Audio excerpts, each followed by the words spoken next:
Welcome to Cocktails Over Coffee, a podcast that spotlights truly inspiring individuals who have taken a leap of faith and left their corporate careers, otherwise known as their coffee, to pursue their passion, otherwise known as their cocktail.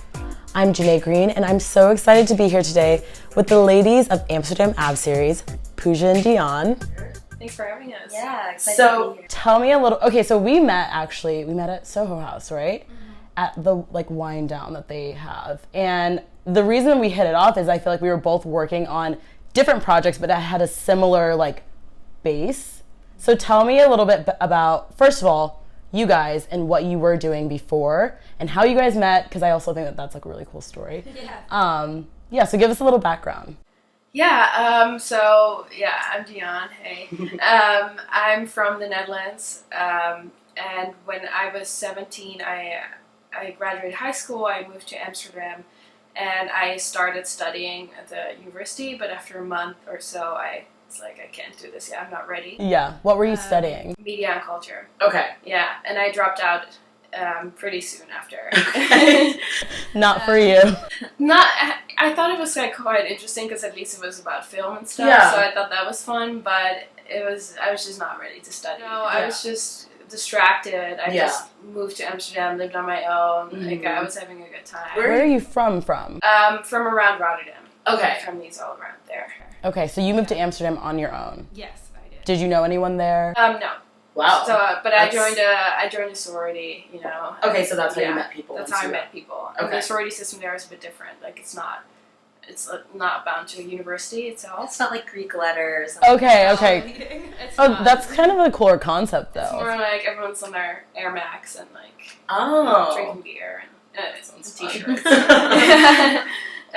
So I was distracted with that. But so yeah, I dropped out of school and I got some random jobs. Mm-hmm. Working in a suit store for men's suits. Awesome. And Any interest in retail, or was that just something to make some money? it was just something to do and Okay. to make some money. I wasn't great at it, to be honest, but it was something to do. Yeah. It was interesting. And I also was a waiter at those little boats that go over the canals. Mm-hmm. That's so fun. Serve That people sounds really drinks. fun. Yeah, It kind of reminds me of Kieran's jobs. Yeah, it's true. It's all these random jobs. Yeah, and the people would go for dinner on the side of the shore, and and I would just hang out with the captain, Oh my chilling. gosh. Yeah, it was pretty fun. Yeah. But then after the year, I still had to obviously go to college, so Right. I enrolled in international business administration. Mm-hmm. And on the side, I was already doing some theater stuff, and Okay. singing and dancing and acting. Cool. And after graduating that, finally I moved to New York Mhm. to study at the American Academy of Dramatic Arts, to study acting. And after that, I first moved out to LA, where I was acting and auditioning and everything. Mm-hmm. And then I ended up producing and writing my own work, and I started Fountain Avenue Productions. Awesome. Also because, there was the whole Weinstein case came out when I was living there. Uh-huh. I had weird auditioning experiences while living there. Really? Yeah, and I was... So were you kind of inspired by that moment to produce something? Yeah. Is it women's folk? Is your production company? It is. It's Okay. it's That's meant awesome. to work only with female filmmakers, That's or as amazing. much as possible. Yeah. Because it was clear that there was just such a lack in the industry. Absolutely. Yeah. And I was just having a good time too, with producing with other female filmmakers. Mm-hmm. And that's sort of where Pooja came on board. Mm-hmm. Yeah, so to back it up, Yes. so when I was younger, I always thought that I kind of had to become a doctor. I know it's Mm-hmm. the typical Asian parent Yep. thing, but That's what you thought. Yeah, that's Yeah. definitely what was happening in my life. So actually, when I was just at home for Christmas, I Yeah. saw these old journals of mine from when I was 8 years old Oh that my were gosh. I don't want to be a doctor, but I guess I'll just do it. From when And you were when I was 8? and I did not No remember that I way. didn't want that then. You were meant for more from the beginning. Apparently, and I didn't Yeah. even realize that. Yeah. But So I went to Carnegie Mellon, and I started out as pre-med, but I only took like 2 chem classes before realizing that it wasn't for me. I kind of did a week-long type shadowing internship in a hospital. Okay. And just everything scared me. The needles and the blood, and just like, it was a horrible fit. Mm-hmm. So I switched to business school within Carnegie Mellon, and I was studying that and violin performance. Mm-hmm.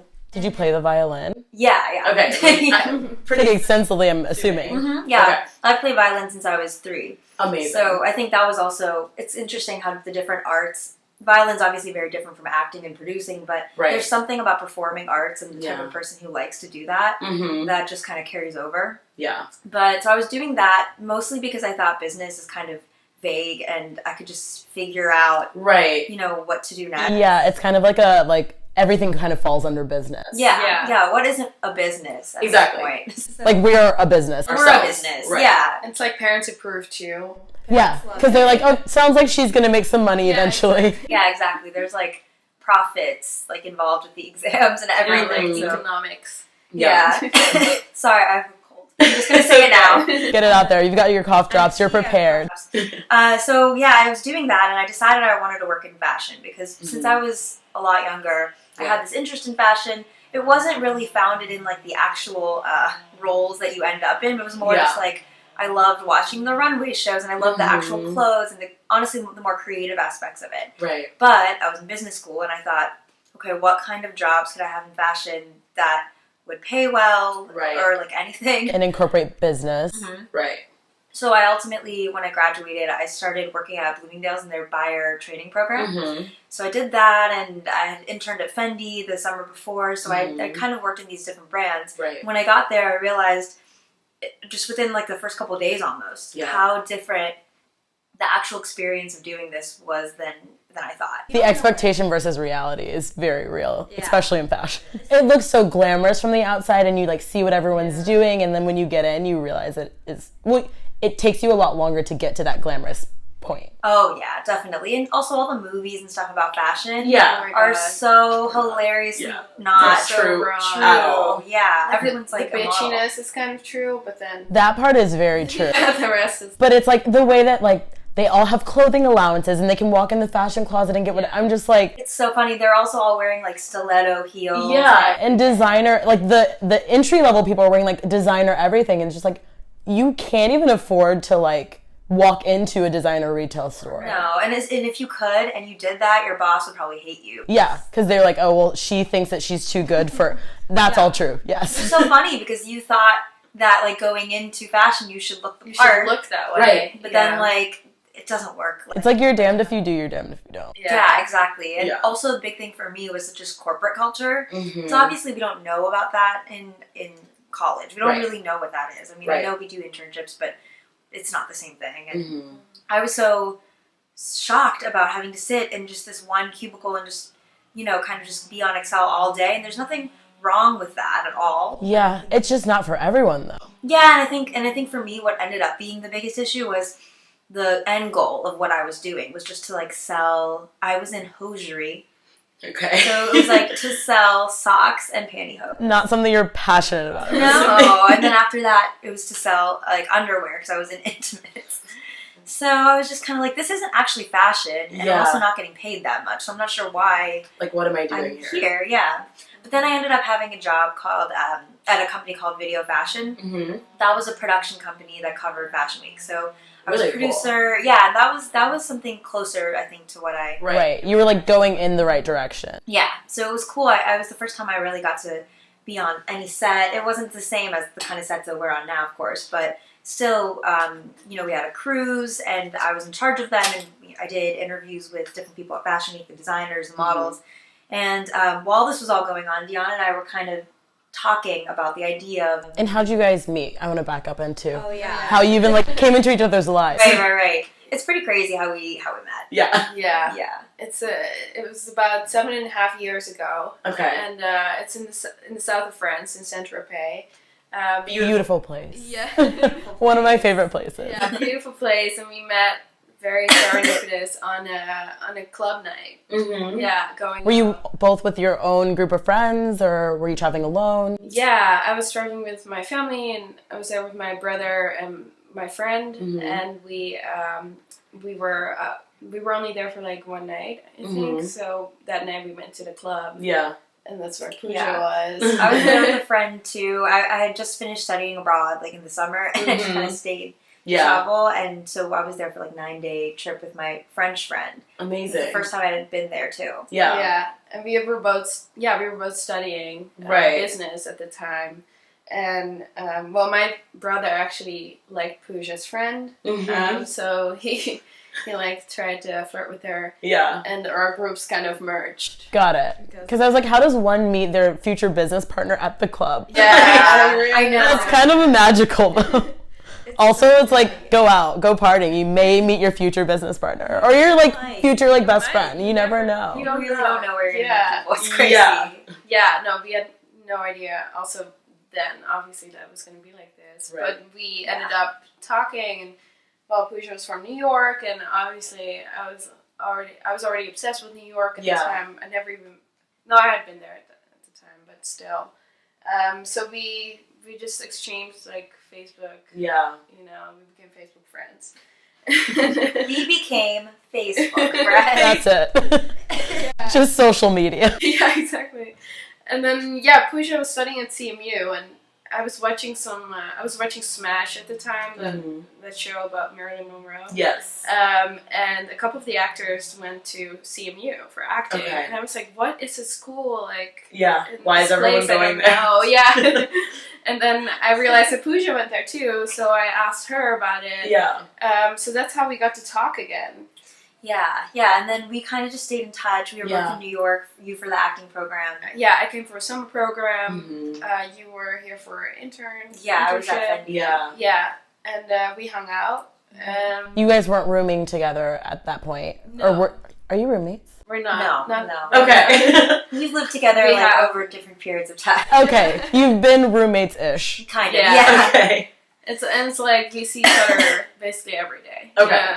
Yeah. Maybe best that you don't live together, so that there's like a little bit of distance. No, like I feel like we're so used to each other.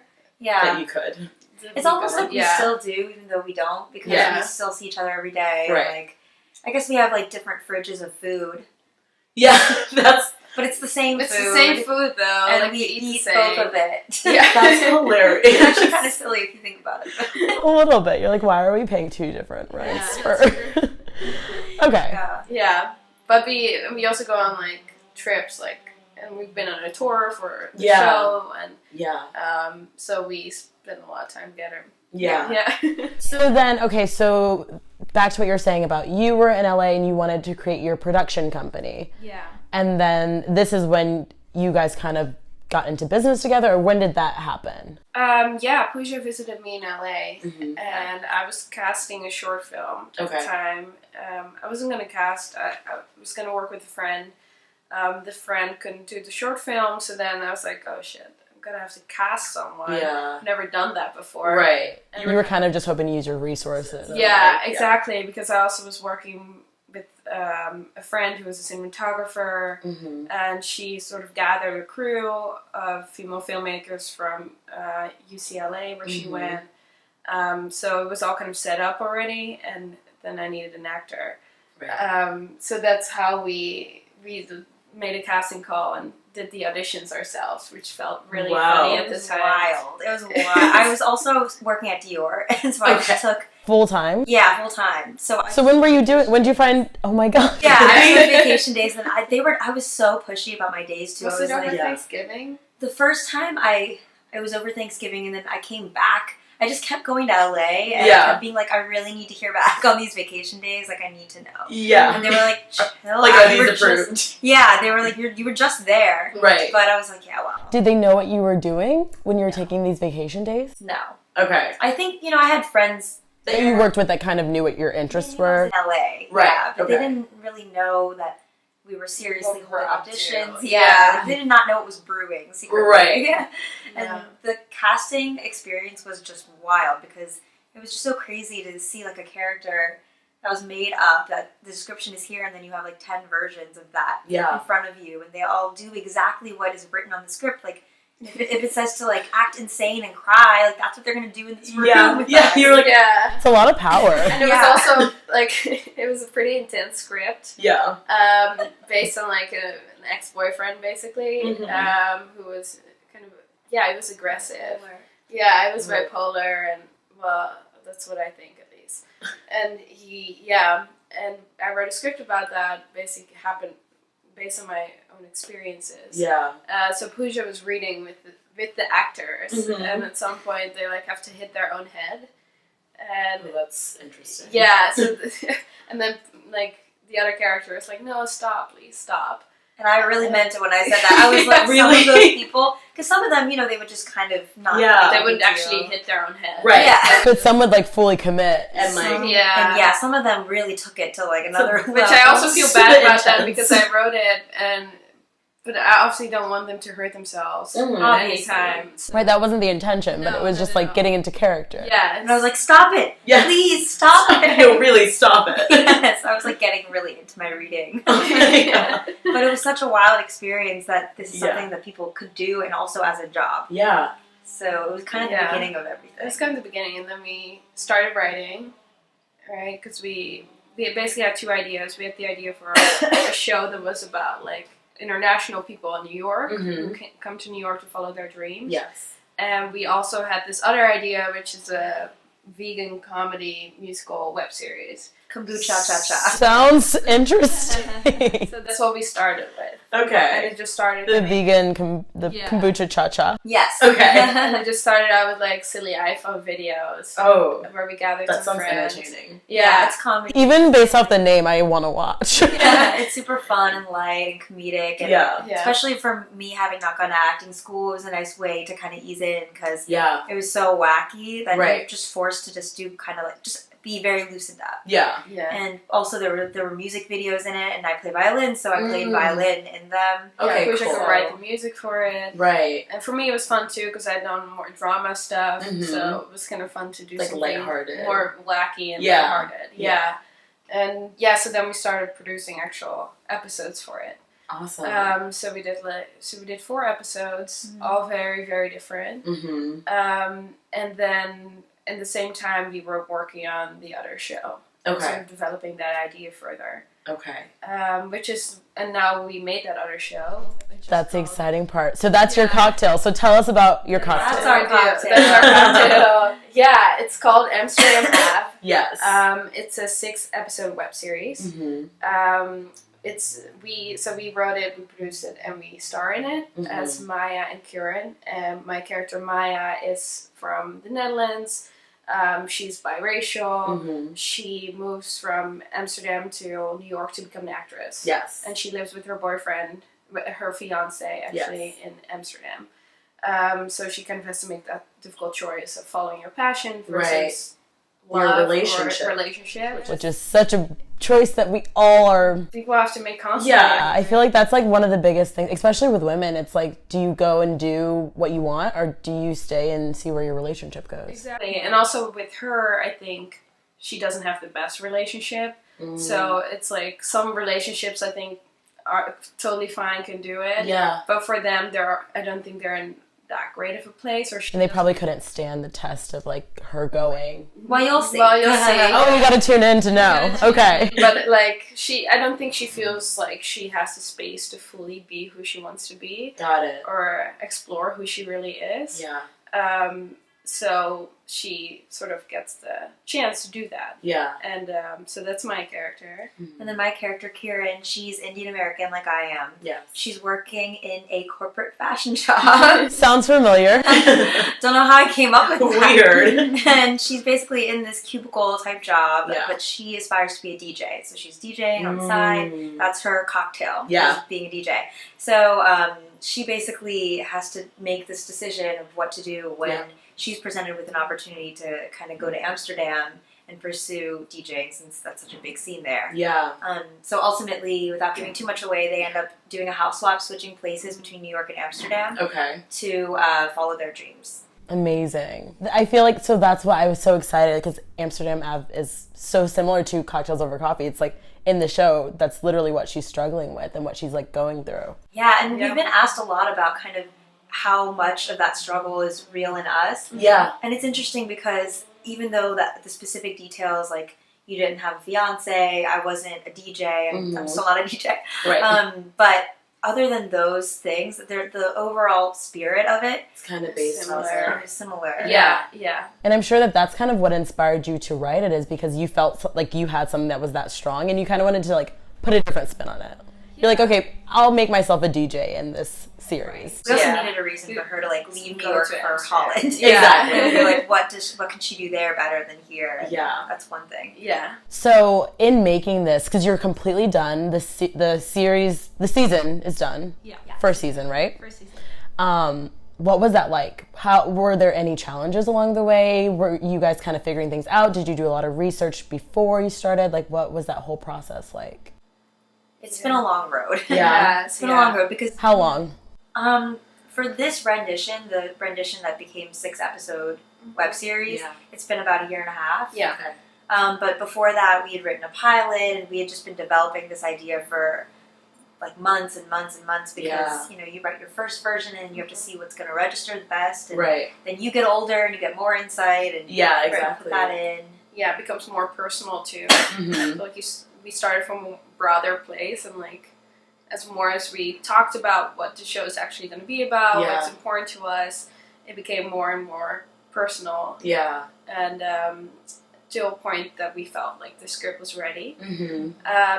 Then we went into pre-production, and we didn't have that long of a time of pre-production. Okay. But it was like, let's say a month and a half, which is pretty crazy. And then we had an 8-day shoot in Holland. We had 2 weeks off for like our New York part, and then we had a 9-day shoot in New York. Wow. And Straight. that was yes, That's intense. all of them straight. Do not recommend that. And at this point, were you guys doing this full time? Yeah. Okay. Yeah. You had to. We had to. Right. Yeah, there was a point at Dior where I basically just decided the workplace environment was getting more and more toxic, and we were getting more and more serious about our projects. Yeah. And all of those things. Honestly, I'm not sure if it hadn't gotten so bad, if I would have left, being comfortable with a job that has benefits and everything. That's really scary, that moment. Yeah, definitely. But I think it got so bad that I thought I have to leave this anyway, and I might as well leave it to do what I really want to do. Right. And so then we just started working on it full time then. Yeah. That's awesome. What was the process like of like leaving your job? Like, were you nervous? Were you just like so ready? It's funny because it wasn't premeditated. Like, we had talked about when eventually I would leave my job, and we had talked about how maybe in a couple months or later this year or something. Yeah. And then one day I went in, and it was horrible. It was so bad. Yeah. There was a boss who's now been fired, but at the time, she was just kind of wreaking havoc on this department that I was in. Yeah. And people were leaving right and left because of her, I think 10 or 12 people or something. Oh my gosh. So it definitely was a pattern, Yeah. and when one person left, I became the next, one kind of targeted, and I just thought, I don't know why I'm here. Like, I know obviously I'm here because of a paycheck, but like really in life, why am I here? yeah, and also like my mental health is going. I can't sleep at night. I'm getting so anxious to come in every day. Yeah. This person is a bully, and it's scary, and I just thought, you know what, I think, what was I, 25? Yeah. And I thought, I'm still young enough, I can figure this out. Yeah. Yeah. And that's the beautiful thing about doing it so early on, is that like you're literally only responsible for yourself, so you can make that leap of faith and not worry about like, you're going to figure it out. You have a support system, you have friends, you have family, like it's a little bit less scary than if you are a little bit older and you have a family to think about, and Oh yeah, for sure. so it's a good time to do it, I think. Yeah. And especially if you have something that you're running towards, like just go, like run. Yeah, and that's why I'm also so grateful that Dionne, she really introduced me to this whole world by including me in the projects, because I think if I didn't know what I was going towards, which I didn't for years, that would be so much harder, because what are you supposed to do while you figure that out? Right. And while you're in your full-time job, how do you have time to figure out what you really want? Exactly. Unless you kind of take the leap. That's you have the to take way. it. Yeah. Well, for me, it was like I took a step back to figure out what I wanted to do. So like once I quit my job, I went to Paris for the summer, and that's where I figured out what I wanted to do, because I couldn't do it while I was distracted in my full-time role, because you don't really have time to reflect and to like think about like what's important to you. You really need to like be isolated and like figure it out. Yeah, and also away from the voices of other people who are kind of imposing their opinions on what you should do based on what they think people should do. You know, most people would say definitely don't quit your job at Dior. Right, of course. They're like, that's a dream job, why would you ever leave it? Yeah, and only the people on my team who are working there know that it's The not. reality It wasn't at the time anyway. Yeah, and what was also pretty crazy is that right after Pooja quit her job, I had to go back to Holland because I was waiting for my visa to be renewed. Oh, wow. Yeah, so for a couple months there, I had to go back, and Pooja had just quit her job. Yeah. I came. So she came with me. Really? Yeah, I was Yes. like, what else am I doing? Why not? Yeah. So we just like went there. That's We awesome. did some production work there since Yeah. you know at least I knew some people, Yeah. so we could do some work there, and that was great. And then at the same time, we could write our script. Like at that time, the pilot. Yeah. And we could work out our ideas and sort of be away from everyone else. Yeah. We were staying at my parents' house in like the small town. Yeah. You know, lots of nature. I think it was good That's for great us. For your mental health as well. Yeah. Right, and there's a strange expectation when you have like these high-performing expectations of your community, definitely the Indian community, and also I just feel like both of our families are similar in that sense of expecting, you know, big things from us, and they know the inner workings of what we were deciding to do because we were in contact with them telling them. Exactly. But the rest, like all the friends and everyone in their banking jobs and consulting jobs, Right. they expect like, if you're going to quit to do this film thing, that you need to get into Sundance on your first try, and that's the only way it's worth it. Yeah. So we needed time away from That. Yeah, Absolutely. just all the commentary that you get. because we had so much to learn too, and Right. you can't do things unless you learn a little bit about it, and you can't learn about it if everyone's telling you what are you doing. All the voices. Yeah, and like we Yeah. didn't go to film school, so we didn't have like a structured way of learning. Right. But we could still do it ourselves, which we Right. did. Yeah. And learn from our crews. Yeah, exactly. Yeah. So what was like a challenge that you guys faced in this process? Well, we had budgetary constraints for our whole production, Yeah. so we had to do it very low budget, and Mm-hmm. we had to work within all these different people's schedules, doing it in 2 countries too. It was really hard to finagle everything in a way that it would be really high production value and high quality, but still low budget. And we had a really good team of female filmmakers, both in Holland and in New York, that helped us out a lot. We got some amazing talent, which made it look like we were higher budget than we actually were. Yeah. Because we had Catherine Curtin, who's from Orange is the New Black and Stranger Things. Amazing. Yeah, I saw her on one of the clips that you posted on social media, and I was like, wow, that's amazing. And yeah, it does make it seem like you guys have a huge budget to work with. Yeah, we didn't, and we actually, there was an actor in Holland that we worked with, and was kind of shocked by the low budget and the low pay, and wasn't going to do it, and then we were like, well, listen, like, Catherine Curtin is doing this for, like, the same amount of pay. Right. So, Did that change this person's? yes. Of course it did. Yeah, but they're not used to that. Yeah. You know? I feel like at least here, they're a little more used to low budget projects. In Right. Holland, it's more, I mean, he was also a soap star, you know, so. Got it. So you guys got pretty scrappy. Yeah, We did, definitely. And yeah. for locations too, we had to think, you know, where can we go that's going to be either a location owned by someone we know, or we could go for free. Extras, we had to figure out, like, do we have any friends who would do this so we don't have to pay for all the extras? Yeah. And so that was a big challenge, I think. Yeah. Yeah, that was huge. And then afterwards, we did most of the post-production ourselves. I was doing the editing while Pooja was setting up this whole tour, which was also basically for free. Yeah. With like partnering with organizations and stuff. Yeah, we like slept on friends' couches Yeah. and kind of partnered with places like LinkedIn, their headquarters in San Francisco, the Dutch Embassy. Which is huge. Like, those are amazing companies and businesses to partner with. Yeah, We reached out cold from a lot of them. Some of them we had a friend working there. Amazing. Yeah, so basically that's how we did post-production. And then, we released all the episodes, and I was editing until the very last day of the release, which is right before Christmas. So now, finally, in the new year, we got the chance to, like, start working on more press outreach and, like, in industry context and all of that. What has the response been? It's been really good. positive. Yeah, very positive. We got Yeah. to see what people thought all over the world in our screenings. And Amazing. it's awesome. Great. Yeah. The first 6 episodes, season 1, are all online now. Yeah. On our YouTube channel, Fountain Avenue Productions. Awesome. So people can just check it out there. Yes. And And we was on Instagram as Yeah. well. Yeah. Yeah, and throughout the whole tour, we're like so excited every time someone subscribes. We're Yes. like, oh my god. So subscribe, Oh find my God. find them on YouTube, and also what are your Instagrams so that they can Yeah. find you guys. So our Instagram from the show is amsterdamave.theseries. My personal is Dionne Vandenberg, just my full name. And Mine is Winnie_the Pooge. Awesome. And so I like to wrap up every show with a shot. So that is basically something powerful and strong but small that you guys want to pass on. So what shot do you guys want to give? Well, I can start. I would say the shot I would give is to try to drown out those voices. Because I think for me that was one of the biggest barriers. Yeah. Because it's not just like the voices start when you come up with the idea to do this thing. Right. They start from the time you're a child.